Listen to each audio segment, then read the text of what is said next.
ஒரு வீட்டில் ஒரு முட்டாளு ஒரு புத்திசாலி எப்படி இருக்குன்னு தெரியுமா? சொல்லட்டுங்களா? முட்டாளு ஹாப்பியாக வாழ்வார். ஏன் தெரியுமா? புத்திசாலி விட்டு கொடுத்துட்டே இருப்பார். உனக்கு சப்பாத்தியா நீங்கள் சாப்பிட்டு இவர் அந்த முட்டாள் சப்பாத்தி வேணும்னா இவர் கொடுத்துருவாரு. இவருக்கு பிடிச்சத பரோட்டா சாப்பிடாம வேற சாப்பிட்டு இருப்பார். இப்போ யார் கஷ்டப்படுவா? புரிஞ்சுங்களா? புத்திசாலி என்ன பண்ணுவாங்க? கூட இருக்கிறவங்களுக்கு என்ன கருத்து ஓகோ நீ அந்த சாமியாட்ட போயிட்டு வா, இந்த சாப்பாடு சாப்பிடு, புரிஞ்சுங்க, முரண்பட மாட்டாங்க. இப்போ நம்ம கூட இருக்கிறவங்க நம்ம கிட்ட முரண்படலைன்னா நம்ம எப்படிங்க இருப்போம்? ஹாப்பியா இருப்பேங்க, ஜாலியா இருப்பேங்க. ஜாலியா இருந்து நல்லா சக்தி அதிகமா பண்ணிட்டு நல்லா தூங்கி எந்திரிச்சு அவங்கள போட்டு துன்பப்படுத்திட்டு இருக்கும். அந்த முட்டாள் சந்தோஷமா இருக்கிறதே புத்திசாலியால தான். ஆனா குறை சொல்லிட்டு திட்டிட்டு அவமானப்படுத்திட்டு நான் சொல்லும்போது பல பேர்த்துக்கு புரியும். ஆமாங்க, இது புரியாம ரொம்ப வருஷமா இருந்தேன், சொல்லும் போது புரியும் எங்க மிஸ் ஆகுதுன்னு. மறுபடியும் சொல்றாங்க, என்ன பண்ணிப்பாங்க தெரியுமா?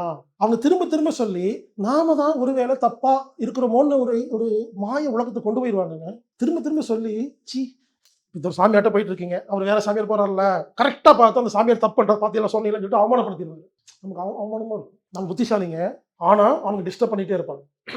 மீண்டும் சொல்கிறேன், முட்டாள்கள் சந்தோஷமாக வாழ்வது புத்திசாலியால்.